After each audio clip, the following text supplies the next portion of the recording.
22:1 പെസഹ എന്ന പുളിപ്പില്ലാത്ത അപ്പത്തിന്റെ പെരുന്നാൾ അടുത്തു. അപ്പോൾ മഹാപുരോഹിതന്മാരും ശാസ്ത്രിമാരും ജനത്തെ ഭയപ്പെടുകയാൽ അവനെ ഒടുക്കുവാൻ ഉപായം അന്വേഷിച്ചു. എന്നാൽ പന്തിരുടെ കൂട്ടത്തിലുള്ള ഇസ്കുരിയോത്ത യൂദയിൽ സാത്താൻ കടന്നു. അവൻ ചെന്ന് മഹാപുരോഹിതന്മാരോടും പടനായകന്മാരോടും അവനെ അവർക്ക് കാണിച്ചു കൊടുക്കുന്ന വഴിയെക്കുറിച്ച് സംസാരിച്ചു. അവർ സന്തോഷിച്ച് അവന് ദ്രവ്യം കൊടുക്കാം എന്ന് പറഞ്ഞൊത്തു. അവൻ വാക്ക് കൊടുത്തു. പുരുഷാരമില്ലാത്ത സമയത്ത് അവനെ കാണിച്ചു കൊടുക്കുവാൻ തക്കം അന്വേഷിച്ചു പോന്നു. പെസഹ കുഞ്ഞാടിനെ അറുക്കേണ്ടുന്ന പുളിപ്പില്ലാത്ത അപ്പത്തിന്റെ പെരുന്നാളായപ്പോൾ അവൻ പത്രോസിനെയും യോഹന്നാനെയും അയച്ചു. നിങ്ങൾ പോയി നമുക്ക് പെസഹ കഴിക്കുവാൻ ഒരുക്കുവീൻ എന്ന് പറഞ്ഞു. ഞങ്ങൾ എവിടെ ഒരുക്കണം എന്ന് അവർ ചോദിച്ചതിന്, നിങ്ങൾ പട്ടണത്തിലെത്തുമ്പോൾ ഒരു കുടം വെള്ളം ചുമന്നുകൊണ്ട് ഒരു മനുഷ്യൻ നിങ്ങൾക്ക് എതിർപ്പെടും. അവൻ കടക്കുന്ന വീട്ടിലേക്ക് പിൻചെന്ന് വീട്ടുടയവനോട്, ഞാൻ എൻ്റെ ശിഷ്യന്മാരുമായി പെസഹ കഴിക്കുവാനുള്ള ശാല എവിടെയെന്ന് ഗുരു നിന്നോട് ചോദിക്കുന്നു എന്ന് പറയുവീൻ.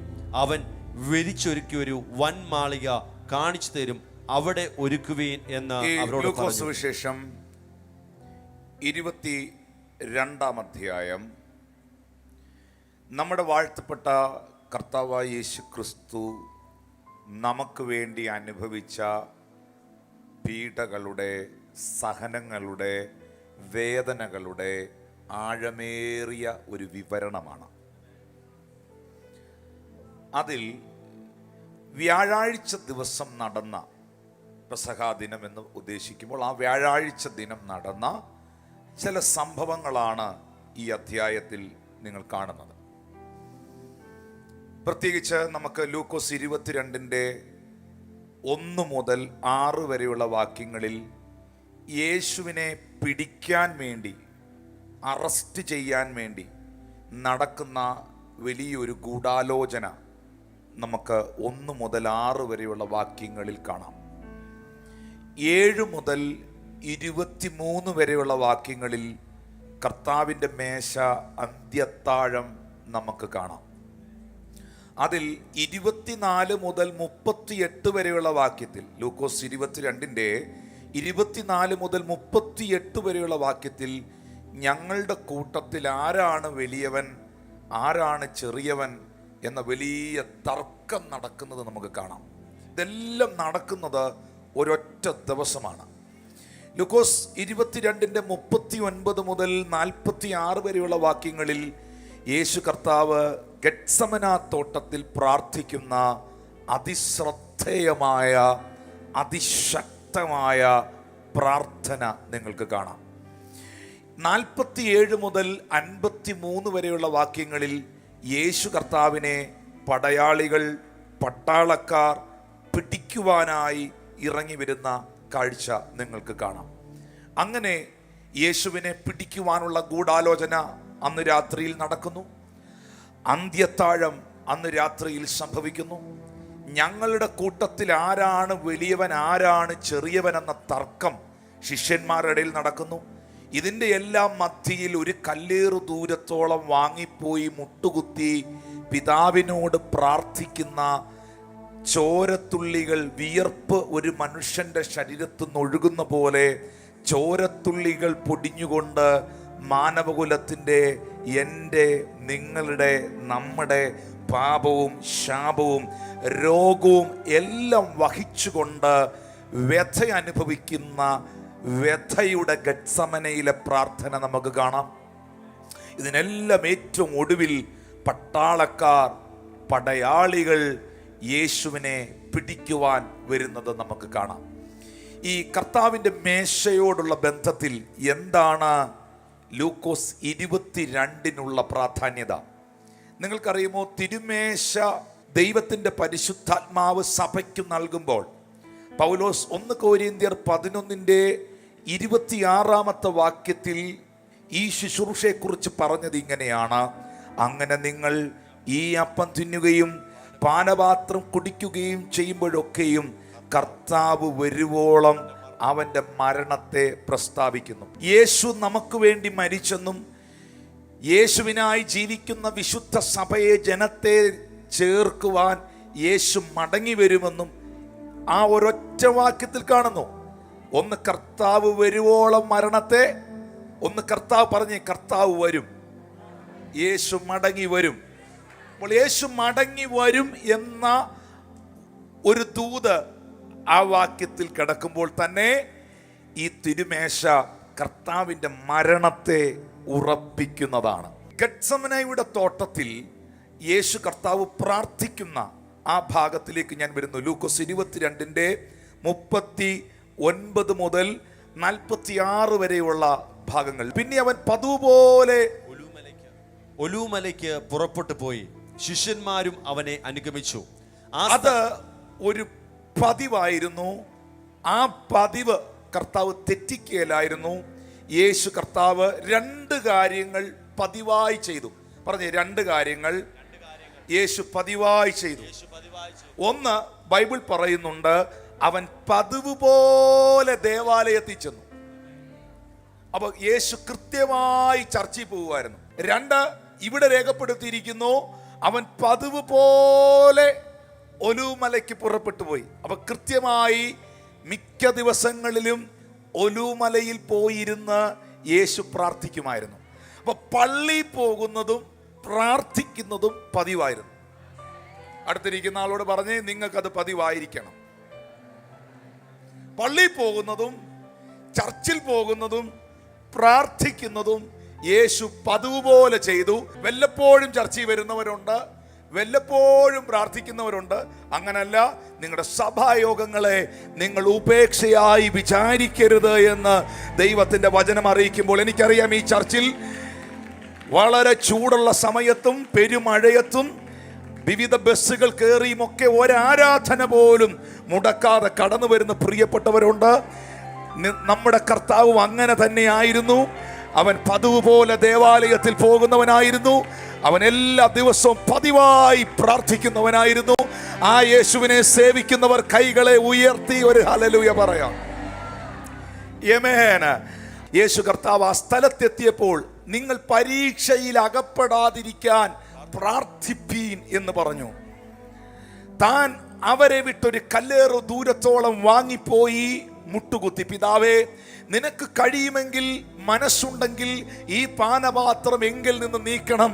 എങ്കിലും എൻ്റെ ഇഷ്ടമല്ല, നിന്റെ ഇഷ്ടം തന്നെ ആകട്ടെ എന്ന് പ്രാർത്ഥിച്ചു. അവനെ ശക്തിപ്പെടുത്തുവാൻ സ്വർഗത്തിൽ നിന്ന് ഒരു ദൂതൻ പ്രത്യക്ഷനായി. ഞാൻ എൻ്റെ അധരം കൊണ്ടൊരു വാക്ക് ഡിക്ലെയർ ചെയ്യുകയാണ്. കർത്താവേ, എൻ്റെ കൊതിയല്ല, നിന്റെ ഹിതം മതി. എൻ്റെ കൊതിയല്ല, നിന്റെ ഇഷ്ടം മതി എന്ന് പ്രാർത്ഥിക്കുന്ന ഒരു വ്യക്തിക്ക് വേണ്ടി സ്വർഗം തൻ്റെ ദൂതനെ അയച്ച് അവനെ ബലപ്പെടുത്തും, അവനെ ശക്തീകരിക്കും. ഹല്ലേലൂയ. പിതാവേ, നിന്റെ പെർഫെക്റ്റ് വിൽ, നിന്റെ ഇഷ്ടം എന്നിൽ സംഭവിച്ചാൽ മതി എന്ന് പ്രാർത്ഥിക്കുന്ന പുത്രനെ നിങ്ങൾക്ക് കാണാം. അവിടെ ദൂതന്മാർ പ്രത്യക്ഷപ്പെടുകയാണ്. യേശു കർത്താവിൻ്റെ സബ്മിഷൻ നമുക്കിവിടെ ദർശിക്കാൻ കഴിയുന്നു. നിങ്ങൾ ഈ തിരുമേശ ഇതിൽ ഇന്ന് പങ്കെടുക്കാൻ ഇവിടെ വന്നിരിക്കുമ്പോൾ, ഞാൻ പറഞ്ഞല്ലോ, ഇത് ഒരു ടൈറ്റിൽ കൊണ്ട്, ഒരു തലക്കെട്ട് കൊണ്ട് തീരുന്ന ഒന്നല്ല. ഈ ശുശ്രൂഷ ഇവിടെ ഉണ്ടാകാൻ പുത്രന്റെ ഒരു വലിയ വിധേയത്വം ഉണ്ടായിരുന്നു. പുത്രൻ അന്ന് പിതാവിന് വിധേയപ്പെട്ടില്ലായിരുന്നെങ്കിൽ ഒരിക്കലും അവൻ അനുസരണമുള്ള പുത്രനായിരുന്നില്ലായിരുന്നെങ്കിൽ ഞാൻ നിങ്ങൾ വിടുവിക്കപ്പെടുകയില്ല. ദൈവത്തിൻ്റെ പദ്ധതി ഒരിക്കലും നടക്കുകയില്ല. കാൺമീൻ, നാം ദൈവമക്കളെന്ന് വിളിക്കപ്പെടാൻ നമ്മളിവിടെ ഉണ്ടാകുകയില്ലായിരുന്നു. നമ്മൾ ഇന്നും ജാതികളായി ദൂരസ്ഥരായി കിടന്നേനെ. എന്നാൽ മുമ്പേ ദൂരസ്ഥരായിരുന്ന നമ്മെ യേശു ക്രിസ്തു മുഖാന്തിരം പിതാവായ ദൈവം സമീപസ്ഥരാക്കി തീർത്തതിൻ്റെ കാരണം പുത്രന്റെ അനുസരണമാണ്, പുത്രന്റെ വിധേയത്വമാണ്, സബ്മിഷനാണ്. രണ്ടാമതായിട്ട് നമുക്കതിൻ്റെ 40-ാമത്തെ വാക്യത്തിൽ ഈ പരീക്ഷയിൽ അകപ്പെടാതിരിക്കാൻ എന്ന് പറയുന്നുണ്ട്. Resisting temptation. ടെംപ്റ്റേഷൻസ് ഉള്ള എത്ര പേരുണ്ട് ഇവിടെ? പ്രലോഭനം, ഇങ്ങനെ പലതും ഇങ്ങനെ കാണാൻ, കേൾക്കാൻ, പറയാൻ, പെട്ടെന്ന് ഇങ്ങനെ ഒരു ദേഷ്യമൊക്കെ ഇങ്ങനെ പെട്ടെന്ന് വരുന്ന പോലെ എല്ലാവർക്കും ടെംപ്റ്റേഷൻസ് ഉണ്ട്. ഏലിയാവിന്റെ കാലത്ത് ദൈവം ഒരു കാക്കയെ തെരഞ്ഞെടുത്തു. എന്തിനു വേണ്ടിയാ? ഏലിയാവിന് അപ്പവും ഇറച്ചിയും കൊണ്ടു കൊടുക്കാൻ. നമുക്കറിയാം, ഏലിയാവിന് വേണ്ടി ദൈവം തിരഞ്ഞെടുത്ത കാക്ക കൃത്യമായി അപ്പവും ഇറച്ചിയും ഏലിയാവിന് തന്നെ കൊണ്ടു കൊടുത്തു. ഏതെങ്കിലും ഒരു കാക്കയുടെ കയ്യിൽ എന്തേലും ഒരു സാധനം കിട്ടിയാൽ അത് കൃത്യസ്ഥലത്തെത്തൂ. ഏലിയാവിന് വേണ്ടി ദൈവം തെരഞ്ഞെടുത്ത കാക്ക, അതിന് കൊതിയുണ്ട്. അതിന്റെ ചുണ്ടിലോട്ട് ഈ അപ്പോ ഇറച്ചിയും കേറിയപ്പം ഉറപ്പായിട്ടും അതിന്റെ ടേസ്റ്റ് അതിനടിക്കുന്നുണ്ട്. കാക്കയ്ക്ക് അത് എവിടെയെങ്കിലും കൊണ്ടുപോയി മരച്ചില്ലയിൽ വെച്ച് കൊത്തി വലിച്ച് തിന്നണമെന്നുണ്ട്. പക്ഷേ ഇപ്പോൾ ഏലിയാവിന്റെ അടുക്കലേക്ക് പോകുന്ന ഈ കാക്ക ദൈവത്താൽ തിരഞ്ഞെടുക്കപ്പെട്ട ഒന്നാണ്. അതുകൊണ്ട് ആ കാക്കയ്ക്കൊറ്റ ലക്ഷ്യമേ ഉള്ളൂ, എന്റെ കൊതി അല്ല നടക്കേണ്ടത്, ദൈവത്തിന്റെ ഹിതമാണ് നടക്കേണ്ടത്. നിങ്ങൾക്കറിയാമോ, സ്വന്തം കൊതിക്കു വേണ്ടി ആ കാക്ക ആ അപ്പവും ഇറച്ചിയും ഏതെങ്കിലും മരച്ചില്ലയിൽ കൊണ്ടുപോയി വെച്ച് ഏലിയാവിന്റെ അടുക്കൽ എത്തിക്കേണ്ട ഫുഡ് തന്നെത്താൻ കൊത്തി വലിച്ചു തിന്നിരുന്നെങ്കിൽ ഈ കാക്ക ബൈബിളിൽ വരുവോ? പറ. നിങ്ങളെ കുറിച്ച് ആരെങ്കിലും എന്തെങ്കിലും പാട്ട് എഴുതിയിട്ടുണ്ടോ? ഈ കാക്കയെ കുറിച്ച് എത്ര പാട്ടുണ്ടെന്നറിയാവോ? എന്തുമാത്രം പ്രസംഗം ഉണ്ടെന്നറിയാം. ഭക്ഷണമില്ലാതെ വാടി കുഴഞ്ഞിടുമ്പോൾ ഭക്ഷണമായി കാകനന്റെ അരികിൽ വരും, അപ്പവും ഇറച്ചീവ ജീവ ഉറവയിൻ തോടനിക്കൂ. ഭക്ഷണമില്ലാതെ വാടി കുഴഞ്ഞിടുമ്പോൾ ഭക്ഷണമായി കാകനന്റെ അരികിൽ വരും. കണ്ടോ? ആ കാക്കയെ കുറിച്ച് പാട്ടുണ്ടോ? ആ കാക്ക ഇപ്പൊ ബൈബിളിലുണ്ടോ? ഇത് ബൈബിളിൽ വന്നതും ഇതിന്റെ പേരിൽ പാട്ടുണ്ടായതും ദൈവത്തോട് കാണിച്ച അനുസരണമാണ്. ഒന്ന് കൈയടിച്ച് കർത്താവിന് നന്ദി പറഞ്ഞേ. നീ ഒരു ചരിത്രമായി തീരുന്നത് നിന്റെ കളർ കൊണ്ടല്ല, നിന്റെ ശബ്ദം കൊണ്ടല്ല. കാക്കയുടെ കളർ എല്ലാവർക്കും ഇഷ്ടമല്ല, ശബ്ദവും എല്ലാവർക്കും ഇഷ്ടമല്ല. പക്ഷേ കളർ ഇവിടെ വിഷയമല്ല, ശബ്ദം ഇവിടെ വിഷയമല്ല. ദൈവത്തെ അനുസരിക്കുന്നവൻ ഒരു ചരിത്രമാകും. ദൈവത്തെ അനുസരിക്കുന്നവൻ ഒരു അനുഗ്രഹമാകും. യേശുവിൻ നാമത്തിലാകും.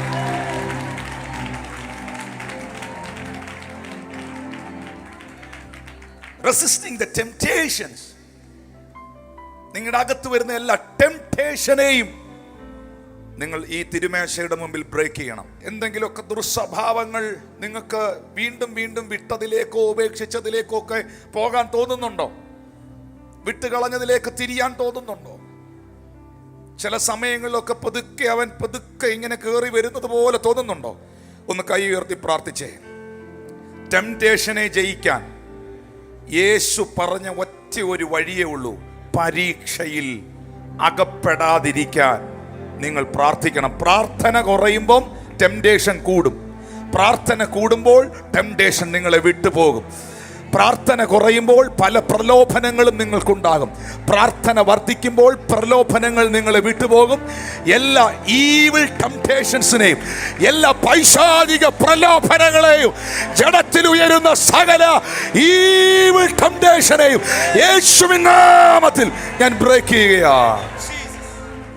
Number 1, the Gethsemane is a place of submission and resisting the temptation. 42-ാമത്തെ വാക്യത്തിൽ കാണുന്നുണ്ട്, കർത്താവിന്റെ സന്നിധിയിൽ, പിതാവിന്റെ സന്നിധിയിൽ തന്റെ ആവശ്യത്തെ യേശു വയ്ക്കുന്നു. 43-ാം വാക്യത്തിൽ ദൂതന്മാർ ശക്തീകരിക്കുന്നു. 44-ാം വാക്യത്തിൽ വിയർപ്പ് തുള്ളി പോലെ ചോര പൊടിയുന്നു. 45-46 വാക്യത്തിൽ ശിഷ്യന്മാരോട് ചോദിക്കുന്നു, നിങ്ങൾ ഉറങ്ങുന്നത് എന്താണ്? ഗദശമനയിലെ വിധേയത്വവും ഗദശമനയിലെ പ്രാർത്ഥനയും ഗദശമനയിലെ യേശു കർത്താവിന് പിതാവിന്റെ മുമ്പിലുള്ള തൻ്റെ ആറ്റിറ്റ്യൂഡും ഇന്ന് ഈ തിരുവത്താഴ ശുശ്രൂഷയിൽ നമുക്ക് മറക്കാൻ പറ്റുകയില്ല. കാരണം കർത്താവ് വരുവോളം തൻ്റെ മരണത്തെയാണ് ഇത് പ്രസ്താവിക്കുന്നത്. തൻ്റെ മരണത്തെയാണ് ഇത് ഓർമ്മിപ്പിക്കുന്നത്. ഗത്സമന ക്രിസ്തുവിൻ്റെ ക്രൂശീകരണത്തിൻ്റെ ഏറ്റവും പ്രധാനപ്പെട്ട ഒരു ഭാഗമാണ്. നിങ്ങളുടെ ജീവിതത്തിലും പ്രലോഭനങ്ങളുടെ ഗത്സമന നിങ്ങൾ അനുഭവിക്കുന്നെങ്കിൽ, ഒറ്റപ്പെടലിന്റെ ഗത്സമന നിങ്ങൾ അനുഭവിക്കുന്നെങ്കിൽ, തിരസ്കരണത്തിന്റെ ഗത്സമനകൾ നിങ്ങൾ അനുഭവിക്കുന്നെങ്കിൽ, കൂടെ നിന്നവർ, ചേർന്ന് പ്രാർത്ഥിക്കേണ്ടവർ, ഒപ്പം നിൽക്കേണ്ടവർ പോലും നിങ്ങളെ വിട്ട് ഓടിപ്പോകുന്ന ഒറ്റപ്പെടലിന്റെ ഒരു ഗത്സമന നിങ്ങൾ അനുഭവിക്കുന്നെങ്കിൽ, ഈ ഗത്സമന കൊണ്ടോ ഈ ക്രൂശീകരണം കൊണ്ടോ ഖബറിൽ കല്ലറയിലുള്ള അടക്കം കൊണ്ടോ നിന്റെ മേലുള്ള ദൈവിക പദ്ധതികൾ അവസാനിക്കുന്നതല്ല. ഈ ഗത്സമനയ്ക്കപ്പുറത്ത് എനിക്കൊരു ഉയർപ്പുണ്ട് എന്ന് വിശ്വസിക്കുന്ന ദൈവമക്കൾ ഒന്ന് കൈകളെ അടിച്ചു കർത്താവിന് നന്ദി പറയാമോ? ഈ ഗത്സമനയ്ക്കപ്പുറത്ത്, ഇന്ന് ഞാൻ ഫേസ് ചെയ്യുന്ന ഈ പ്രതിസന്ധികൾക്കപ്പുറത്ത്, ഇന്ന് ഞാൻ ഫേസ് ചെയ്യുന്ന ഈ പ്രതികൂലത്തിനപ്പുറത്ത് എൻ്റെ ദൈവം എനിക്ക് വെച്ചിരിക്കുന്ന ഒരു ഉയർപ്പുണ്ട്.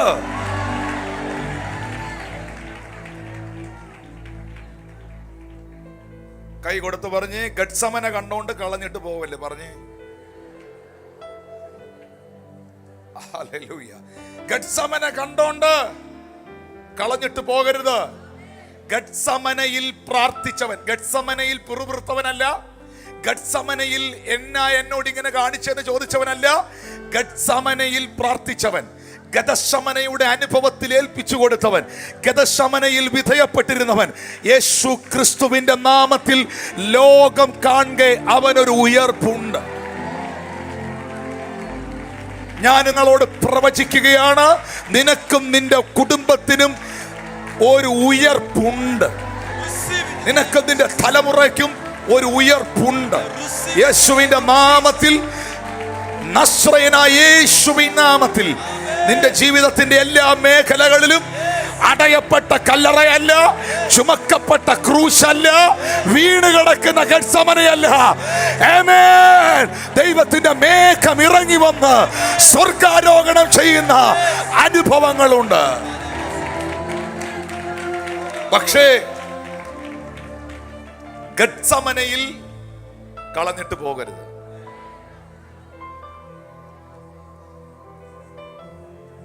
പെസഹായുടെ സെലിബ്രേഷന് ശേഷം ഗതശമനയുടെ വ്യഥകളിൽ ഏൽപ്പിച്ചു കൊടുത്ത പുത്രൻ ഗതശമനയിൽ നിന്ന് ക്രൂശീകരണത്തിലേക്ക് വലിച്ചിഴക്കപ്പെട്ട പുത്രൻ ആ സമയങ്ങളിൽ ഒരിക്കലും താൻ റിഗ്രറ്റ് ചെയ്യുന്നില്ല. താൻ ഒരു കാര്യം പിതാവിനോട് പറഞ്ഞു, പിതാവേ, എൻ്റെ ഇഷ്ടം അല്ല, അവിടുത്തെ ഇഷ്ടം എന്നിൽ സംഭവിക്കട്ടെ. എൻ്റെ ഇഷ്ടത്തിന് ഞാൻ നിന്നാൽ അതിനൊരു പരിധിയുണ്ട്, എൻ്റെ ഇഷ്ടം നടപ്പായാൽ അതിനൊരു പരിമിതിയുണ്ട്. പക്ഷെ ദൈവത്തിൻ്റെ ഇഷ്ടം എന്നിൽ സംഭവിച്ചാൽ അതിന് പരിധി കാണുകയില്ല, അതിന് പരിമിതി കാണുകയില്ല.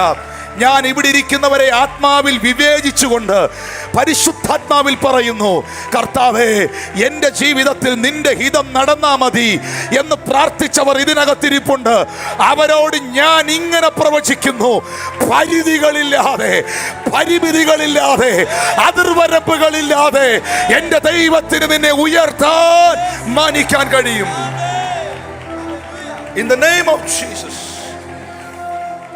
ദൈവത്തിന്റെ ഹിതത്തിന് വേണ്ടി നിന്ന പുത്രൻ, നിങ്ങൾക്കറിയാമോ, തമ്പുരാന്റെ ഇഷ്ടത്തിന് വേണ്ടി ഏൽപ്പിച്ചു കൊടുത്തവൻ. എല്ലാരും കളിയാക്കി, എല്ലാരും പരിഹസിച്ചു, എല്ലാരും പുച്ഛിച്ചു, എല്ലാരും ഒറ്റപ്പെടുത്തി.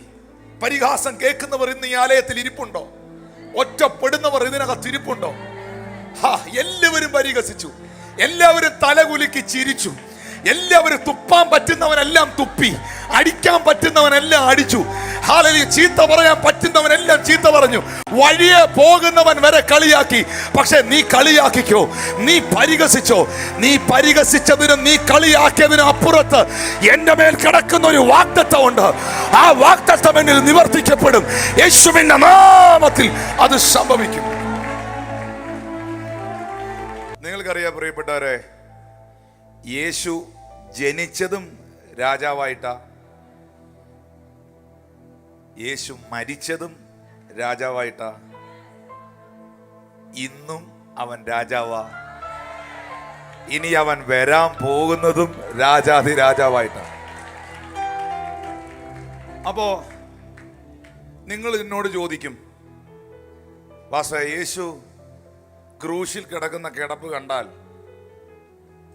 രാജാവിനെ പോലെ അല്ലല്ലോ നമുക്ക് തോന്നുന്നേ.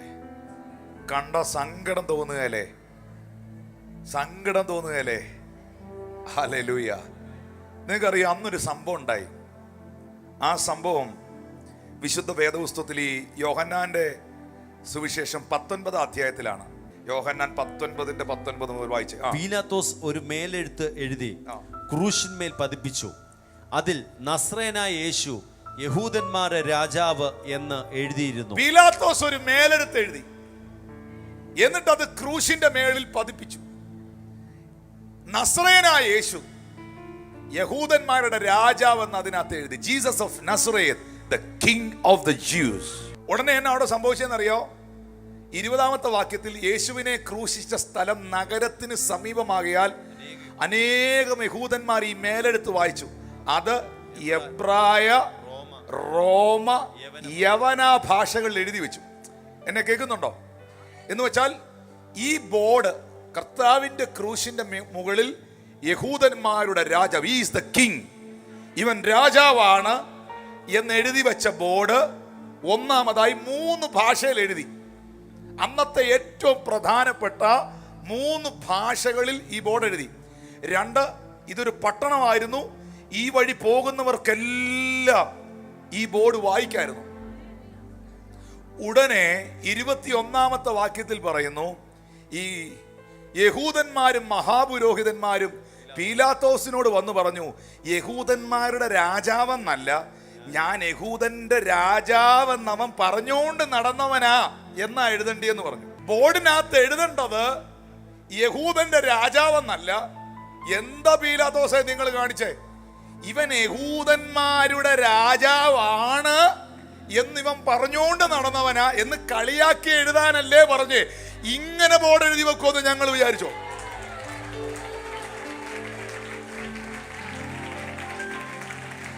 ഉടനെ പീലാത്തോസ് പറഞ്ഞു, ഞാൻ എഴുതിയത് എഴുതി, ഇനി അത് മാറ്റാൻ പറ്റൂല. കാരണം പീലാത്തോസെ, നിന്നെ കൊണ്ട് ഇത് എഴുതിച്ചത് നിന്നിലുള്ളവനല്ല, നിന്നെ കൊണ്ട് ഇത് എഴുതിച്ചത് ദൈവം. Hallelujah, hallelujah, hallelujah. ഇവൻ പരാജിതനാണ്, ഇവൻ തകർന്നവനാണ്, ഇവൻ സകലതും നഷ്ടപ്പെട്ടവനാണ്, ഇവൻ ക്രിമിനലാണ് എന്ന് വിധിച്ച സമൂഹത്തിന്റെ നടുവിൽ 3 ഭാഷയിൽ ഒരുത്തനെ കൊണ്ട് ദൈവം എഴുതി വെപ്പിച്ചു, ഈസ് ദ കിങ്. ദൈവത്തിന്റെ പ്രവാചകൻ എന്ന നിലയിൽ, ദൈവത്തിന്റെ അഭിഷിക്തൻ എന്ന നിലയിൽ ഞാൻ പറയുന്നു, വിവിധ ഭാഷക്കാർ, വിവിധ രാജ്യക്കാർ, വിവിധ ദേശക്കാർ നിന്റെ മേളിൽ കിടക്കുന്ന അഭിഷേകം എന്നാന്ന് തിരിച്ചറിയും.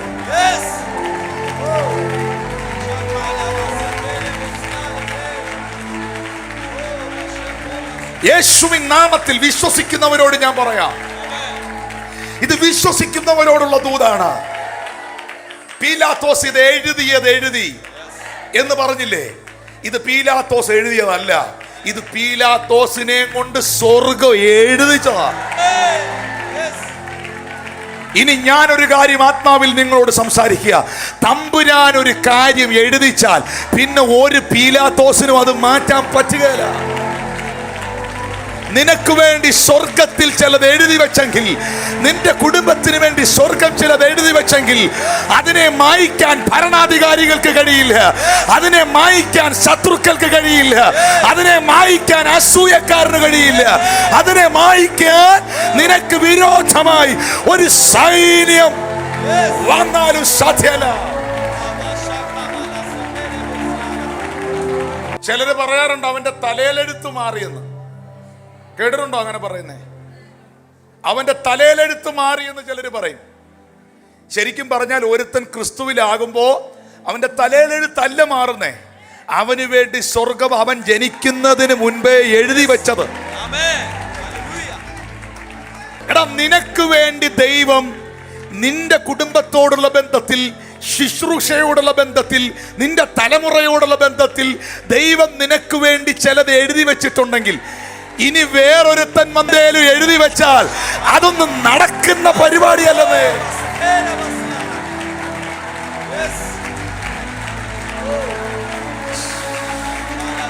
അതെല്ലാം ക്യാൻസൽഡ് ആണ്. In the name of Jesus അതെല്ലാം ക്യാൻസൽഡ് ആണ്. സ്വർഗം എഴുതിയതാണ്.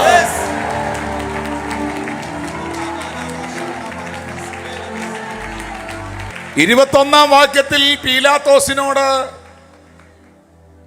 ഒരു സമൂഹം, പുരോഹിതന്മാർ ഉൾപ്പെടെയുള്ള സമൂഹം വന്ന് പറയുകയാണ്, എന്റെ പൊന്നു സാറേ, ഈ ക്രൂശിന്റെ മേളിൽ is a king of kings, അല്ലെങ്കിൽ is a king of Jews, is a king, ഇവൻ രാജാവ് എന്നല്ല എഴുതി വെക്കേണ്ടത്. ഞാൻ രാജാവാണ് എന്ന് ഇവൻ പറഞ്ഞുകൊണ്ട് നടന്നതാ. ഇപ്പൊ കണ്ടില്ലേ അവന്റെ അവസ്ഥ എന്നാണ് എഴുതി വെക്കേണ്ടത്. പീലാത്തോസ് പറഞ്ഞു, അങ്ങനെ എനിക്ക് എഴുതാൻ പറ്റിയില്ല സാറേ. എന്നാ പിന്നെ മായ്ക്ക്. അയ്യോ, അതെനിക്ക് ഇനി മായ്ക്കാനും പറ്റിയില്ല, ഞാൻ എഴുതിയതാന്ന് പറഞ്ഞു.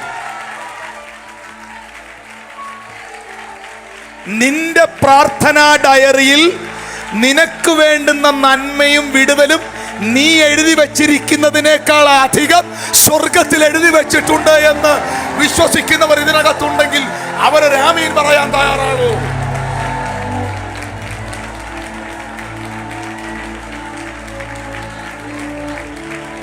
എന്തിനാണെന്നറിയോ?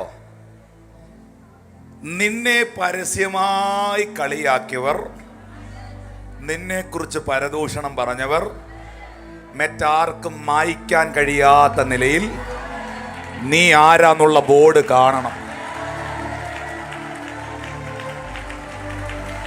നീ ആരാന്നുള്ള ബോർഡ്.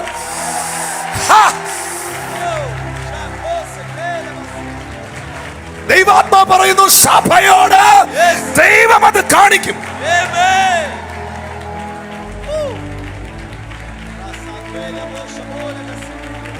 നിന്നെ പരസ്യമായി കളിയാക്കിയവരുടെ മുൻപിൽ ദൈവം നിന്നെ പരസ്യമായി മാനിക്കും.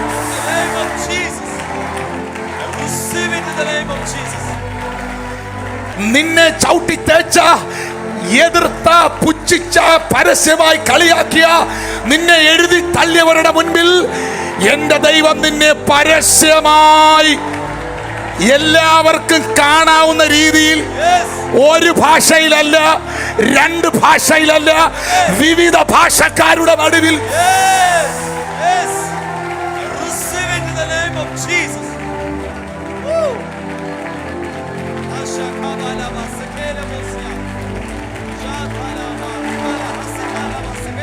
സാറേ, എന്നാ ഇത് എബ്രായ ഭാഷ മാത്രം എഴുതിയാ പോലായിരുന്നോ? ഇത് യവന ഭാഷയിലും എബ്രായ ഭാഷയിലും അരാമ്യ ഭാഷയിലും എല്ലാ ലാംഗ്വേജിലൂടെ എഴുതി വെക്കണമായിരുന്നു. അന്ന് ആ പട്ടണത്തിൽ ഈ 3 ഭാഷക്കാരെ ഉള്ളൂ. യവനക്കാരും എബ്രായക്കാരും റോമൻകാരും, ഇവരാണ് ആ പട്ടണം മുഴുവനുള്ളത്. എന്ന് പറഞ്ഞാൽ ഒരുത്തനും തെറ്റരുത്, എല്ലാവരും അറിയണം. ഒരുത്തന് പോലും ഒഴിവില്ലാതെ ഞാൻ പ്രവചിക്കുന്നു, നിന്നെ എതിർത്ത ഒരുത്തന് പോലും ഒഴിവില്ലാതെ നീ ആരാന്ന് ദൈവം കാണിക്കും.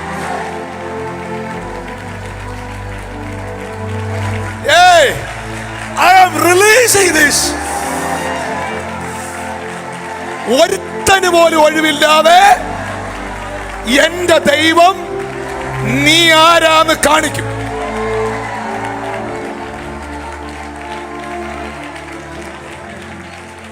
അടുത്തിരിക്കുന്ന ആള് പറഞ്ഞിട്ട്, സ്വർഗം എഴുതിയാൽ ആർക്കും മായ്ക്കാൻ പറ്റുകയില്ല.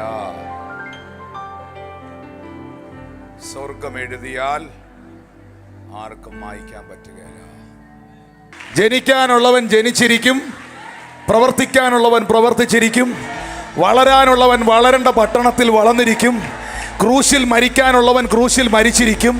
മന്ത്രിയുടെ കല്ലറയിൽ അടക്കപ്പെടാനുള്ളവൻ മന്ത്രിയുടെ കല്ലറയിൽ തന്നെ അടക്കപ്പെട്ടിരിക്കും. ഉയർക്കാനുള്ളവൻ ഉയർത്തിരിക്കും. സ്വർഗാരോഹണം ചെയ്യാനുള്ളവൻ സ്വർഗാരോഹണം ചെയ്തിരിക്കും. മടങ്ങി വരാനുള്ളവർ വന്നിരിക്കും. ഇതിന്റെ ഇടയ്ക്ക് കയറാൻ ഒരുത്തനും പറ്റുകയില്ലമേ.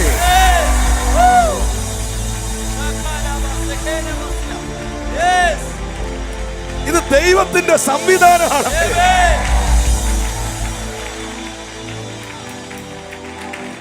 എന്തിനു വേണ്ടിയാണ് ഈ രാജാവ് ക്രൂശിതനായത്? എന്തിനു വേണ്ടിയാണ് ഈ ദൂതന്മാരുടെ ആരാധനയിൽ ഇരുന്നവൻ താണഭൂമിയിലേക്ക് ഇറങ്ങി വന്നത്? എന്തിനു വേണ്ടിയാണ് എൻ്റെ യേശു എനിക്ക് വേണ്ടി മരിച്ചത്? 2 കൊരിന്ത്യർ 5:14-15. ക്രിസ്തുവിന്റെ സ്നേഹം ഞങ്ങളെ നിർബന്ധിക്കുന്നു, എല്ലാവർക്കും വേണ്ടി ഒരുവൻ മരിച്ചിരിക്കെ എല്ലാവരും മരിച്ചുവെന്നും ജീവിക്കുന്നവർ ഇനി തങ്ങൾക്കായിട്ടല്ല തങ്ങൾക്ക് വേണ്ടി മരിച്ച് ഉയർത്തവനായിട്ട് തന്നെ ജീവിക്കേണ്ടതിന് അവൻ എല്ലാവർക്കും വേണ്ടി മരിച്ചു എന്ന് ഞങ്ങൾ നിർണയിച്ചിരിക്കുന്നു. ആ വാക്ക് എല്ലാവരോടും ഒന്ന് പറയാമോ? എല്ലാവർക്കും വേണ്ടി ഒരുവൻ മരിച്ചു. ഇനി ആ കൈ നെഞ്ചത്തോട്ട് വെച്ചിട്ട് പറഞ്ഞു, എനിക്ക് വേണ്ടി യേശു മരിച്ചു. ഹല്ലേലൂയ. അവിടെ പേരൊന്നും എഴുതിയിട്ടില്ല ദൈവദാസനെ, ഉണ്ടോ? എല്ലാവർക്കും വേണ്ടി ഒരുവൻ മരിച്ചിരിക്കേ എന്ന് പറഞ്ഞിട്ടത് കർത്താവായ യേശു ക്രിസ്തു ആണെന്നുള്ള പേരൊന്നും എഴുതിയിട്ടില്ലെന്നേ. എന്തിനാ എഴുതുന്നേ? കാരണം എല്ലാവർക്കും വേണ്ടി മരിച്ച ഒരാളേ ഉള്ളൂ. ചിലര് മരിച്ചത് അവരുടെ പാർട്ടിക്ക് വേണ്ടിയാണ്, ചിലര് മരിച്ചത് അവരുടെ സംഘടനയ്ക്ക് വേണ്ടിയാണ്, ചിലത് ആത്മഹത്യയാണ്, ചിലത് കുലപാതകമാണ്, ചിലത് വാർദ്ധക്യ സഹജമായ മരണമാണ്, ചിലത് ആക്സിഡന്റ് ആണ്, ചിലത് മാറാ രോഗത്താൽ ഉണ്ടായ മരണമാണ്, ചിലത് സ്വാഭാവിക മരണമാണ്. ഇങ്ങനെയുള്ള മരണേ ലോകത്തിലുള്ളൂ. പക്ഷെ എല്ലാവർക്കും വേണ്ടി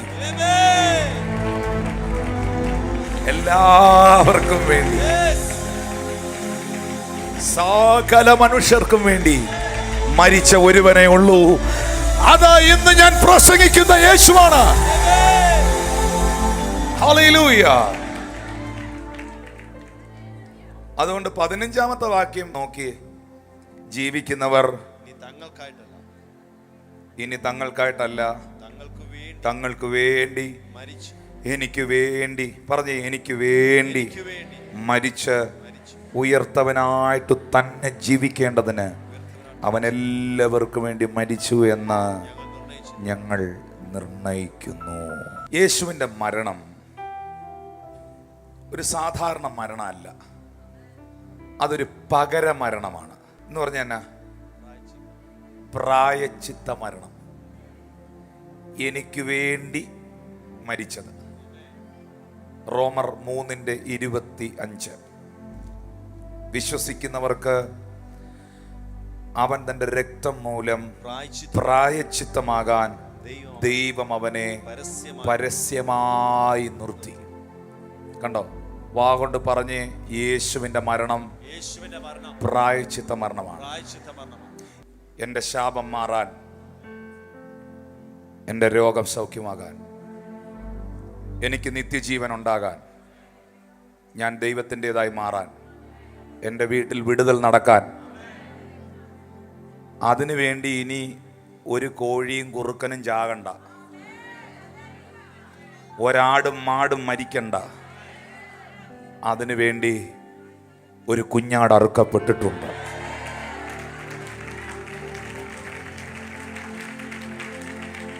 അത് നമ്മുടെ പെസഹ കുഞ്ഞാടായ യേശു ക്രിസ്തുവാണ്. അതെന്നാ എന്നെ പ്രായശ്ചിത്ത മരണമായിരുന്നു എന്നായി പറയുന്നത്. ഒരു കോഴിയെ കൊണ്ടുവന്ന് പ്രായശ്ചിത്തം കൊടുക്കുമ്പോൾ ഭൂകമ്പം ഉണ്ടാവൂ? ആകാശം ഇരുണ്ടിട്ടുണ്ടോ? തിരശീല 2ആയി കീറിയിട്ടുണ്ടോ? കല്ലറ തുറന്ന് മരിച്ച വിശുദ്ധന്മാർ ഉയർത്തിട്ടുണ്ടോ? പറ. യേശു ക്രൂശിൽ യാഗമായപ്പോൾ, ആ പ്രായശ്ചിത്ത മരണം നടക്കുമ്പോൾ ഭൂമി ഇരുണ്ടു. ഭൂചലനമുണ്ടായി. ദേവാലയത്തിന്റെ തിരശീല മുകളിൽ നിന്ന് രണ്ടായി കീറി. കല്ലറയിലുള്ള വിശുദ്ധന്മാർ ഉയർത്തു.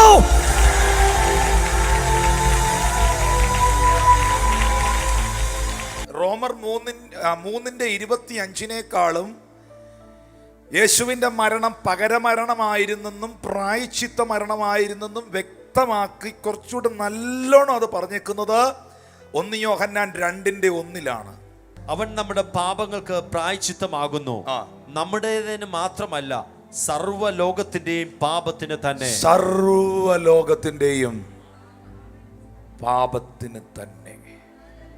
പറഞ്ഞു, യേശു എന്റെ പാപത്തിന് പ്രായശ്ചിത്ത മരണം വഹിച്ചു. ഹല്ലേലൂയ. എനിക്ക് പകരമായി ക്രിസ്തു മരിച്ചു. Oh Jesus.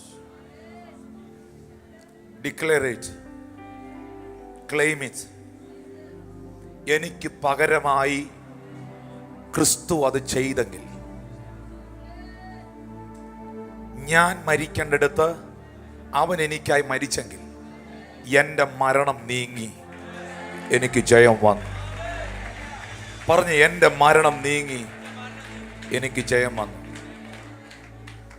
കർത്താവിന്റെ ദാസൻ ജിജി മോഹൻ പാസ്റ്റർ എനിക്ക് ഈ മൈക്ക് പിടിച്ചു തന്നാൽ എനിക്ക് പിന്നെ ഈ മൈക്ക് പിടിക്കണോ? വേണോ? എനിക്ക് ആ സഹോദരൻ ഈ വെള്ളം ഗ്ലാസ്സിൽ എടുത്തോണ്ട് വന്ന് ഇവിടെ കുടിക്കാൻ വെച്ച് തന്നാൽ എനിക്കിനി വെള്ളം എടുക്കാൻ പോണോ? എനിക്ക് പകരമായി എന്റെ കർത്താവ് ക്രൂശിൽ മരിച്ചെങ്കിൽ വാ കൊണ്ട് പറയണം, ഏ മരണമേ നിന്റെ ജയം എവിടെ? ഏ മരണമേ നിന്റെ വിഷമുള്ളവിടെ?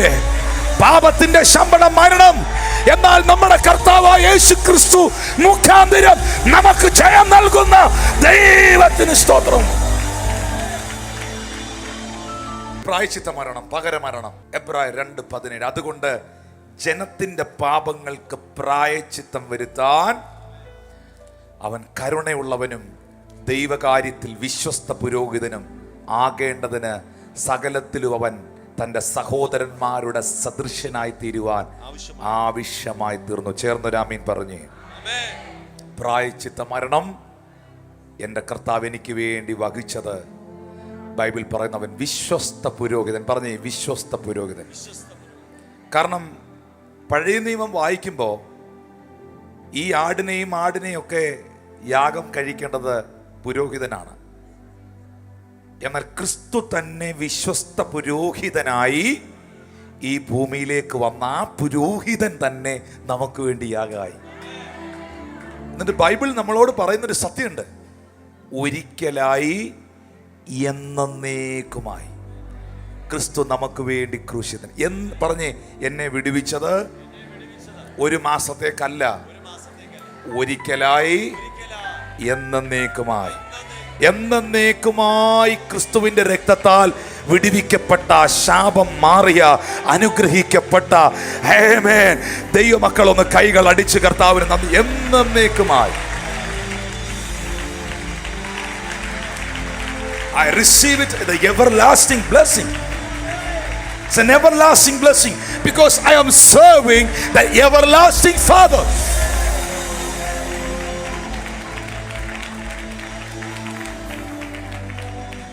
ഇടയ്ക്കിടയ്ക്ക് സംശയിക്കരുത്. കൈ കൊടുത്ത് പറഞ്ഞേ, ഇടയ്ക്കിടയ്ക്ക് ആവശ്യമില്ലാത്തതൊന്നും ചിന്തിക്കരുതെന്ന് പറഞ്ഞു. ഇപ്പോഴോ ക്രിസ്തുവേശുവിൽ ഉള്ളവർക്ക് ഒരു ശിക്ഷാവിധിയും ഇല്ല, ഒരിക്കലായി എന്നേക്കുമായി. കൈ ഉയർത്തി പറഞ്ഞ്, എന്നേക്കുമായി യേശുവിൻ്റെ രക്തം എന്നെ വിടുവിച്ചു. ഹല്ലേലൂയ. ദൈവിക ശാപം 3 തലമുറ മേൽ വരുമ്പോൾ ഒരിക്കലായി എന്നേക്കുമായി വിടുവിക്കപ്പെട്ടവന്റെ അനുഗ്രഹം 1000 തലമുറയുടെ മേലിലേക്ക്. 1000 തലമുറ, 1000 ജനറേഷൻ. എന്തിനായിരുന്നു ആ പ്രായശ്ചിത്ത മരണം? കൊലോസ്യർ 2:14. അതിക്രമങ്ങളൊക്കെയും നമ്മോട് ക്ഷമിച്ച ചട്ടങ്ങളാൽ നമുക്ക് വിരോധവും പ്രതികൂലവുമായിരുന്ന കൈയെഴുത്ത് മായ്ച്ച് ക്രൂശിൽ തറച്ച് നടുവിൽ നിന്ന് നീക്കിക്കളഞ്ഞു. പിശാച് നിനക്കെതിരെ എഴുതി വെച്ച നീ തോറ്റുപോയി എന്നുള്ള എല്ലാ സർട്ടിഫിക്കറ്റും കീറിക്കളഞ്ഞു. അങ്ങനെ കീറിക്കളഞ്ഞ പിന്നെ എടുത്തോണ്ട് വരാം. കീറിക്കളഞ്ഞൊന്നുമില്ല, അതിനകത്ത് എഴുതിയിരുന്ന എല്ലാം മായ്ച്ചു കളഞ്ഞു. ഈ കീറിക്കളഞ്ഞത് ഒട്ടിക്കാം, മറച്ചു വെച്ചത് പിന്നെ എടുത്തോണ്ട് വരാം. പക്ഷെ ഒരു സാധനം മായ്ച്ചു കളഞ്ഞാൽ പിന്നെ അത് എടുത്തോണ്ട് വരാൻ പറ്റുകയില്ല. ശാപം, രോഗം, കടം, ആത്മഹത്യ, തിന്മകൾ, വീഴ്ചകൾ, സകല പൈശാചിക ശക്തികൾ, നിനക്കെതിരെ എഴുതപ്പെട്ട സകല തിന്മകളും കർത്താവ് തന്റെ രക്തത്താലെ മായ്ച്ചു കളഞ്ഞു. ഞാനിത് പറഞ്ഞുകൊണ്ടിരിക്കുമ്പോൾ ചില ഭവനങ്ങൾക്കകത്ത് ഇന്ന് പകൽ ഭയങ്കര വിടുതലുകൾ നടക്കുക. മായ്ച്ചു കളഞ്ഞു. വെള്ളി പൊന്ന് അഴിഞ്ഞു പോകുന്ന വസ്തുക്കൾ കൊണ്ടല്ല അവൻ എന്നെ വീണ്ടെടുത്തത്, ക്രിസ്തു എന്ന നിഷ്കളങ്കവും നിർദോഷവുമായ കുഞ്ഞാടിന്റെ വിലയേറിയ രക്തത്താൽ. നിങ്ങളോ അന്ധകാരത്തിൽ നിന്ന് തൻ്റെ അത്ഭുത പ്രകാശത്തിലേക്ക് വിളിച്ചവന്റെ സൽഗുണങ്ങളെ ഘോഷിക്കുവാൻ തിരഞ്ഞെടുക്കപ്പെട്ട ഒരു ജാതിയും രാജകീയ പുരോഹിത വർഗവുമാകുന്നു.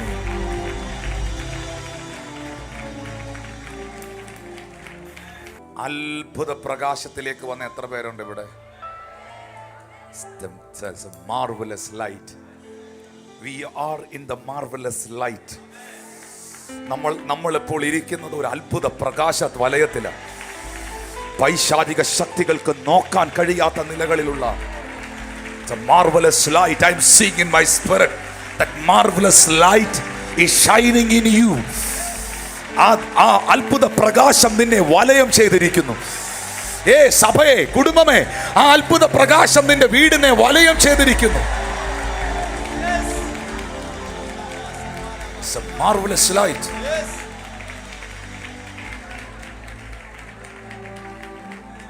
വ്യർത്ഥവും പിതൃപാരമ്പര്യവുമായുള്ള നിങ്ങളുടെ നടപ്പിൽ നിന്ന് നിങ്ങളെ വീണ്ടെടുത്തത് 1 പത്രോസ് 1:19 പൊന്നു വെള്ളി അഴിഞ്ഞു പോകുന്ന വസ്തുക്കളല്ല, എല്ലാ പാരമ്പര്യ രോഗങ്ങളും. 18ാമത്തെ വാക്യം നോക്കിയേ.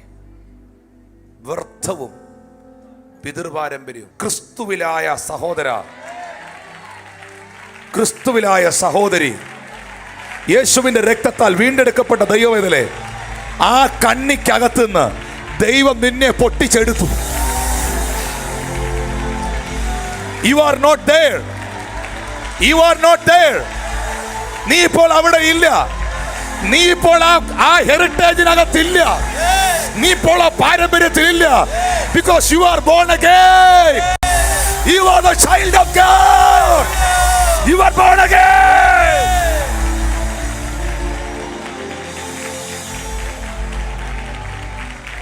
Hallelujah.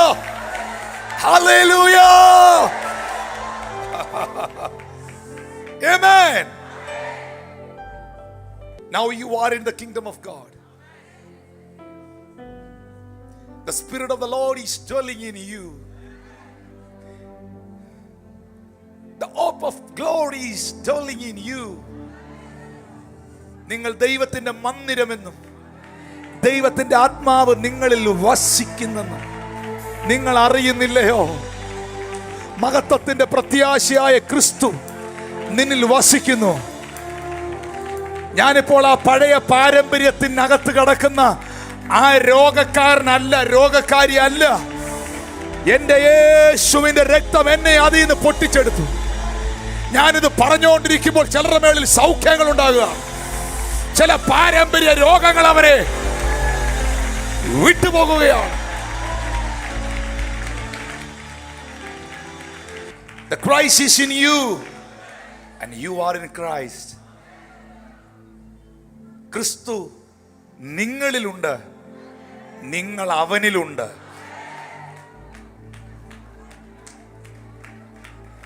നിങ്ങൾ എന്നിലും എൻ്റെ വചനം നിങ്ങളിലും വസിച്ചാൽ നിങ്ങൾ വളരെ ഫലമുള്ളവരാകും. ക്രിസ്തു ഇപ്പോൾ നിങ്ങളിലുണ്ട്. നിങ്ങളിപ്പോൾ അവനിലുണ്ട്, അവനും നിങ്ങളും ഒന്നാണ്. പിതാവേ, ഞാനും നീയും ഒന്നായിരിക്കുന്നത് പോലെ.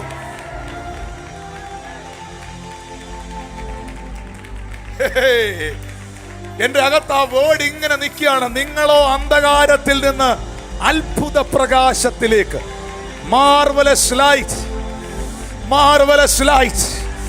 ഓ, in the name of Jesus, ഈ അത്ഭുത പ്രകാശത്തെ പൊട്ടിക്കാൻ, ഇതിനകത്ത് കയറി വന്ന് അടിക്കാൻ.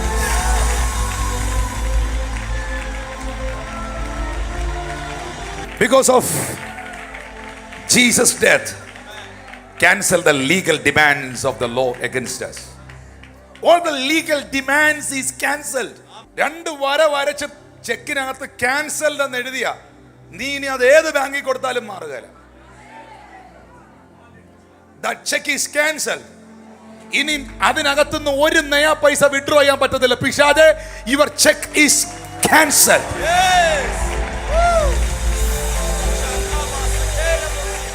Your all legal demands is cancelled through the blood of Jesus. എന്തോ വാദിക്കുന്നേ? എന്നാ വാദിക്കാനാ? ആരാ വാദിക്കുന്നേ? എനിക്കെതിരെ വാദിക്കുന്ന ശക്തി, എനിക്കെതിരെ വാദിച്ചു നിൽക്കുന്ന പിശാചേ, എന്ത് വാദം? Your all case is cancelled.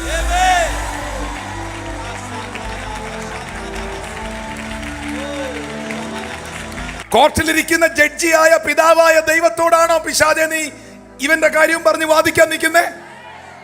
ജഡ്ജിയാകുന്ന പിതാവായ ദൈവം പറയും, that file is closed.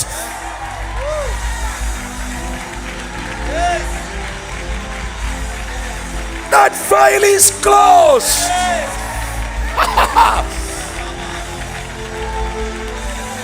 ന്യായപ്രമാണമെന്ന കടപ്പത്രത്തെ മാറ്റി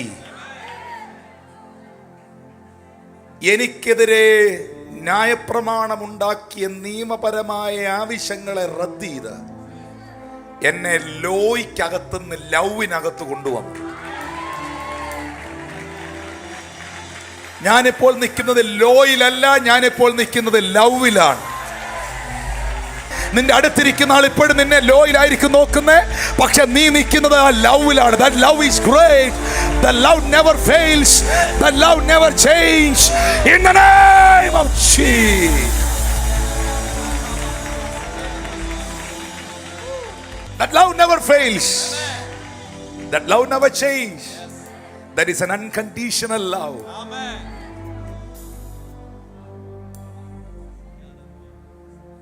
That's an unconditional. എല്ലാ കുറ്റബോധത്തിന്റെ പിശാചം വിട്ടുപോട്ടെ. I'm in Christ. Christ is in me. Lord, I am in you. You are in me. Be one in Christ. I'm completed in Christ. I'm perfect in Christ. I'm a saint in Christ. Because the marvelous light is surrounding me. That marvelous light. വായിച്ചാൽ മതി റോമർ 7:9-10. ഒരു കാലത്ത് ന്യായപ്രമാണം കൂടാതെ ജീവിച്ചിരുന്നു. ഇങ്ങനെ ജീവനായി ലഭിച്ചിരുന്ന കൽപ്പന, 10ാമത്തെ വാക്യം, എനിക്ക് മരണഹേതുവായി തീർന്നു എന്ന് ഞാൻ കണ്ടു. ഇങ്ങനെ ജീവനായി ലഭിച്ചിരുന്ന കൽപ്പന എനിക്ക് മരണഹേതുവായി ഞാൻ കണ്ടു. നിങ്ങൾക്കറിയാമോ, ഈ വലിയ കടമൊക്കെ മേടിച്ചാൽ ഈ കടം മേടിക്കുന്ന ആള് പ്രോമിസറി നോട്ട് കൊടുക്കും. പ്രോമിസ് ചെയ്ത ഒരു ഡീഡ്, ഇത്രാം തീയതിക്കകം ഞാൻ ഈ പൈസ തരാം, അല്ലെങ്കിൽ എൻ്റെ വീടും എല്ലാം നിങ്ങൾക്ക് എടുക്കാം. ശരിക്കും പറഞ്ഞാൽ നമ്മുടെ മേൽ നിന്ന ന്യായപ്രമാണത്തിൻ്റെ കടം, ലോ, ആ പ്രൊമിസറി നോട്ട്, പിശാച് എഴുതി വെച്ചത്, മനുഷ്യൻ എഴുതി വെച്ച ലോ, യേശു കർത്താവ് വാസ്തവമായി ഡിസ്ട്രോയ് ചെയ്തു. അത് എബ്രായർ 2:14-15. ആകിയാൽ ദൈവപുത്രനായ യേശു ആകാശത്തിൽ കൂടി കടന്നുപോയൊരു ശ്രേഷ്ഠ മഹാപുരോഹിതനായി നമുക്കുള്ളത് കൊണ്ട് നാം നമ്മുടെ സ്വീകാര്യം മുറുകെ പിടിച്ചുകൊള്ളുക. എല്ലാവരും പറഞ്ഞേ, യേശു എനിക്കുള്ളത് കൊണ്ട്. യേശു എനിക്കുള്ളത് കൊണ്ട്. 15ാമത്തെ വാക്യത്തിൽ ബൈബിൾ പറയുന്നു, നമുക്കുള്ള മഹാപുരോഹിതൻ നമ്മുടെ ബലഹീനതയിൽ സഹതാപം കാണിക്കാൻ കഴിയാത്തവനല്ല. പാപമൊഴികെ സർവത്തിലും നമുക്ക് തുല്യനായി പരീക്ഷിക്കപ്പെട്ടവൻ അത്രേ. ബലഹീനതകളുള്ളവരൊക്കെ ഒന്ന് കൈ ഉയർത്തി. എന്തേലുമൊക്കെ ബലഹീനതകളുള്ളവർ, നിന്റെ ബലഹീനത നീ ആരോടും പറയരുത് കേട്ടോ. നിന്നെ ചവിട്ടി തേച്ച് നശിപ്പിച്ചു കളയും. പക്ഷെ നീ പറയാതെ തന്നെ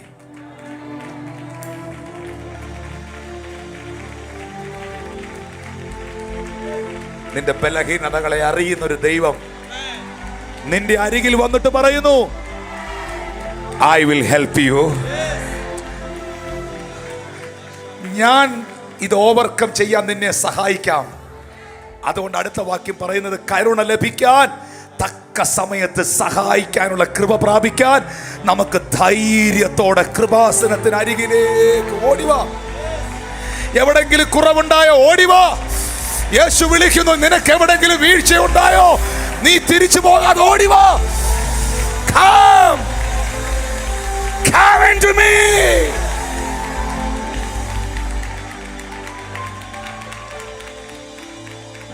ഇന്നും ഈ തിരുവത്താഴം ഇവിടെ ഇരിക്കുമ്പോൾ കുറ്റബോധത്തോടെ ഹൃദയവേദനയോടെ, അയ്യോ കർത്താവേ,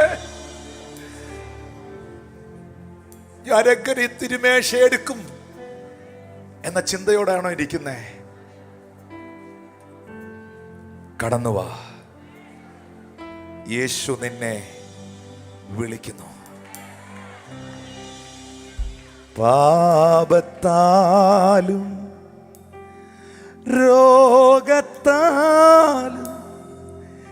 കലങ്ങിടേണ്ട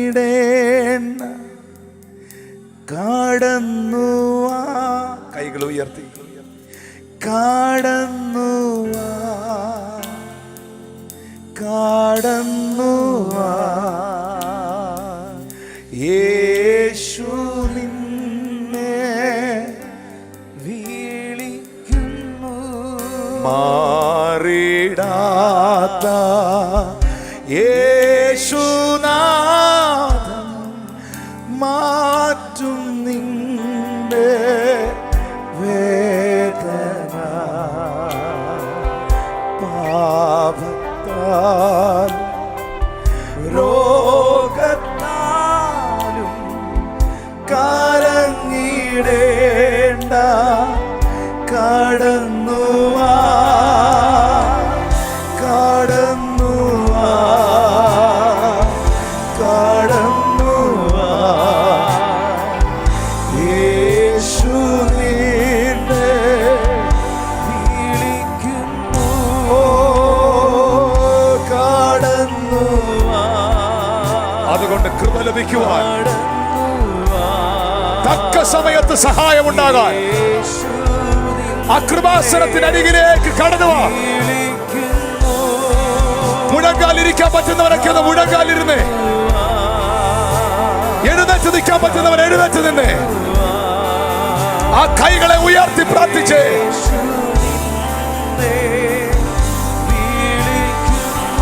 ഓ കടന്നുവാ. Yes, Lord. Come to this throne, the throne of grace, the throne of grace. ഈ കൃപയുടെ സിംഹാസനത്തിന് അരികിലേക്ക് നിന്നെ മനസ്സിലാക്കുന്ന പുരോഹിതൻ, നിനക്ക് വേണ്ടി ജീവൻ തന്ന പുരോഹിതൻ.